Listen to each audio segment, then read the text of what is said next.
عبادت گزار تھا. وہ تینوں چینج میں روانہ ہوئے تو انہوں نے راستے میں ذکر کیا کہ بیت اللہ شریف پر جو پہلی نظر پڑتی ہے پر جو دعا مانگی جاتی ہے وہ دعا قبول ہوتی ہے. بیت اللہ شریف پر جو پہلی نظر پڑتی ہے اس پہلی نظر پڑنے پر جو دعا مانگتے ہیں وہ دعا جو ہے قبول ہو جاتی ہے. تو انہوں نے تین لوگوں نے اپنے دل میں ایک ایک بات سوچی ہم یہ دعا مانگیں. تین لوگوں نے. اب دیکھیے ایک جو بلقہ جو قاضی کا بیٹا تھا اس نے کہا کہ بلکہ قضا جو ہے قاضی کا عہدہ جو مجھے مل جائے میں یہ دعا مانگوں گا. دوسرے شخص نے جو بلقہ جو شیخ الاسلام تھا اس کا بیٹا تھا اس نے کہا میں یہ دعا مانگوں گا اللہ تعالیٰ سے کہ بلکہ شیخ الاسلامی جو ہے وہ مجھے مل جائے, میں اپنے باپ کے جگہ مجھے یہ نہ مل جائے. لیکن تیسرے شخص نے جو درویش تھا اس نے یہ دعا مانگے کہ میں اللہ تعالیٰ کی محبت مانگوں گا. اس نے کوئی دنیاوی چیز مانگے, نہ اس نے کوئی عہدہ مانگا, نہ دولت مانگی, کچھ مانگے. اس نے کیا مانگا, اس نے دل میں سوچا کہ میری پہلی نظر پڑے گی بیت اللہ شریف پر خانہ کعبہ پر تو میں دعا مانگوں گا اے اللہ مجھے اپنی محبت عطا فرما دے, اللہ اپنی محبت عطا فرما دے. اب جب وہ فارغ ہو گئے اپنے گھر پہنچے تو دو شخص جو تھے جنہوں نے قاضی کا عہدہ مانگنے کی دعا کی تھی اور شیخ الاسلام کی دعا کرتی ہے ان کی دعا کے اثرات ظاہر ہونے شروع ہو گئے, یعنی ملنے کے اثرات ظاہر کرنے میں.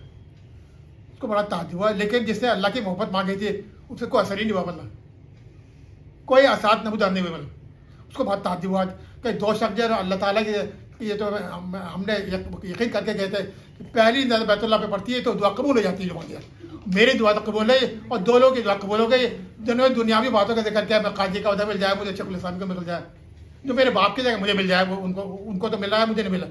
اس نے دعا اللہ تعالیٰ کی بارگاہ میں دعا پیش کیا, اللہ تعالیٰ بارگاہ میں اپنی دعا پیش کری کہ اللہ کہ ان لوگوں کو تو نے عطا کر دیا جو انہوں نے مانگے, اور میں نے تیری محبت مانگی تو نے مجھے اپنی محبت عطا نہیں کی. مطلب یہ کہنا تھا, فوراً وہ شخص ایک بار مبتلا ہو گیا جس نے کہا اے اللہ میں تیری محبت چاہتا ہوں, میں نے دعا مانگی تھی مجھے تیری محبت نصیب ہوئی, کوئی اثرات ظاہر نہیں ہوئی, میری دعا تو قبول نہیں ہوئی.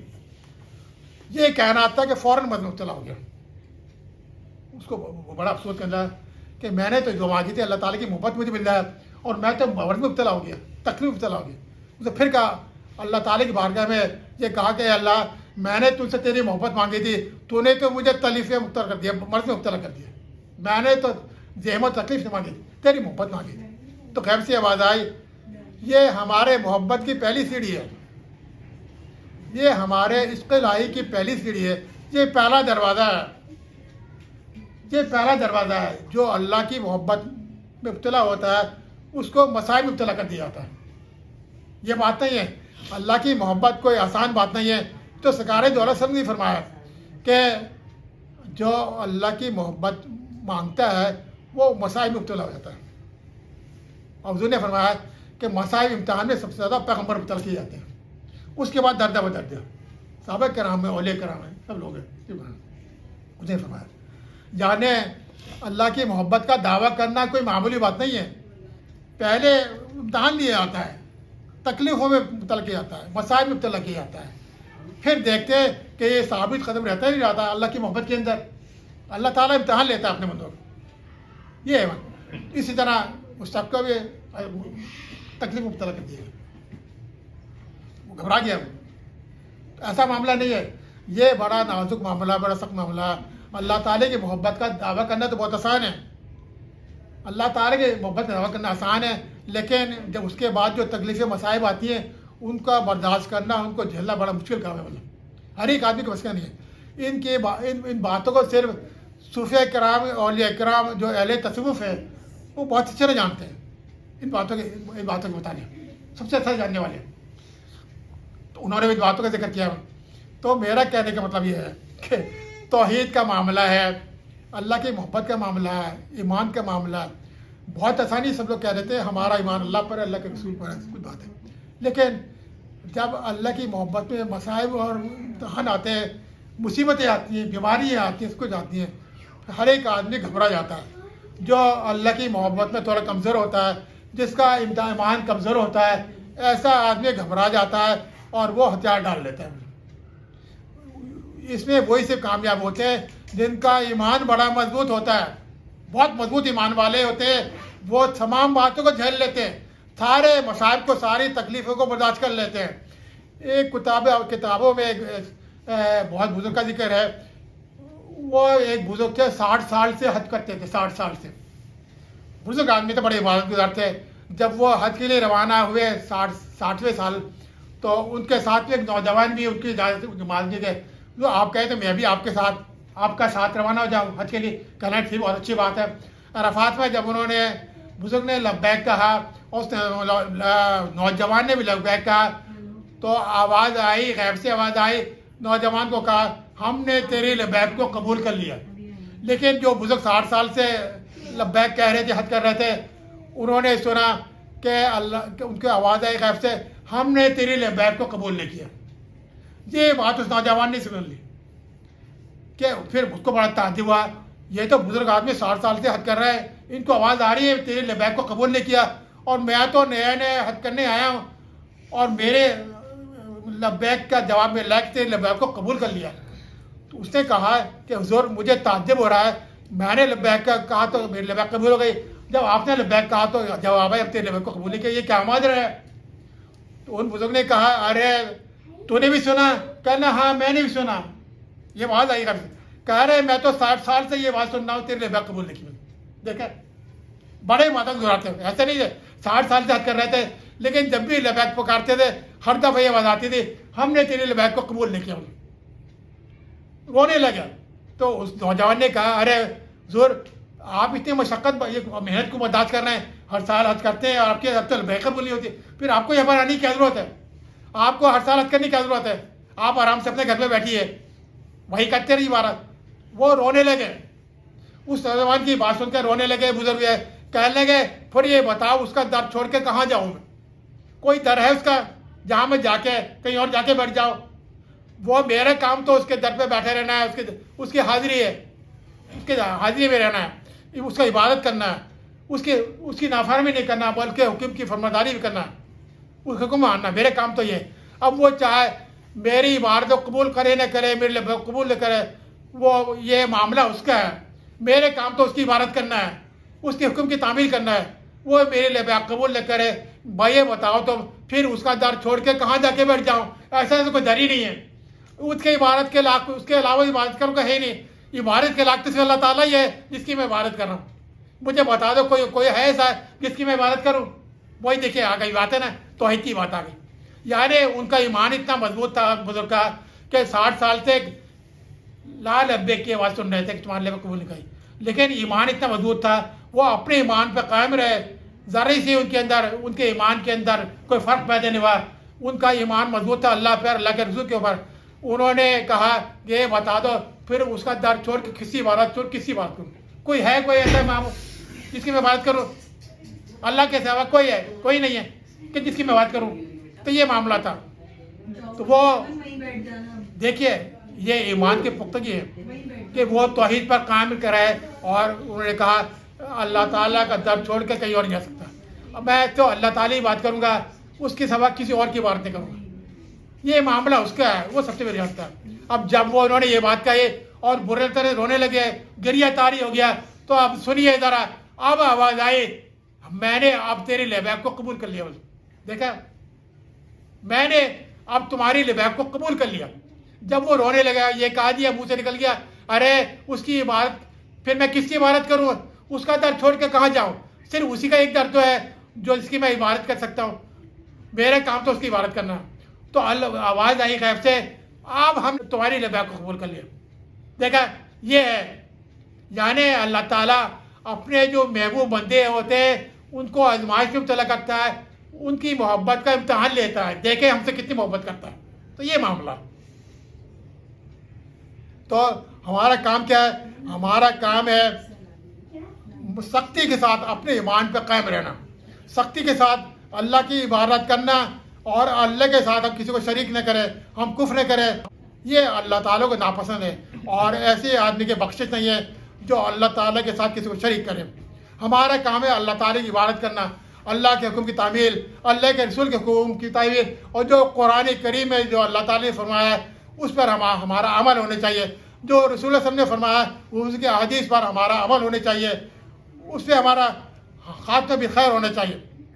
ہمارا خاتمہ بالخیر ایمان پر ہونا چاہیے, اللہ کی توحید پر ہونا چاہیے, اللہ کے رسول پر ایمان ہونا چاہیے, اللہ کے اوپر ایمان ہونا چاہیے, اللہ نے تمام ملائکہ اوپر, تمام آسمانی کتابوں پر ہمارے ایمان ہونا چاہیے. تو میں یہی بات کہوں گا کہ آخر میں توحید کا مطلب یہ اللہ کی عبادت میں کسی کو شریک نہ کیا جائے, جیسے یہود نصارہ نے کیا کہ اللہ تعالیٰ کے ساتھ لوگ شریک کیا. بہت سے لوگوں نے اللہ کے ساتھ شرکت یہاں تک ہو گئی کہ اللہ کا بیٹا بنا دیا, اللہ کو یہ کہہ دیا کہ فلاں اللہ کے بیٹے یہ ہے, وہ حضرت عیسیٰ علیہ السلام کو کہہ دیا, انہوں نے شرک کیا. تو اللہ تعالیٰ اس شرک سے ہم کو محفوظ رکھے, تمام مسلمانوں کو محفوظ رکھے, تمام مومن کو مسلمان, کہ ہم کبھی بھی ہم شرک نہ کریں عملی طور پر, زبان سے, عمل سے, بلکہ اللہ پر ایمان کے رکھتے ہوا اور اللہ سے دعا کریں, اے اللہ تعالیٰ ہم کو ہمارے ایمان میں استحکام پیدا فرمائے اور ہمارا خاتمہ بالخیر ہو. سبحان ربک رب العزت عما یصفون, السلام علی المرسلین والحمد للہ رب العالمین.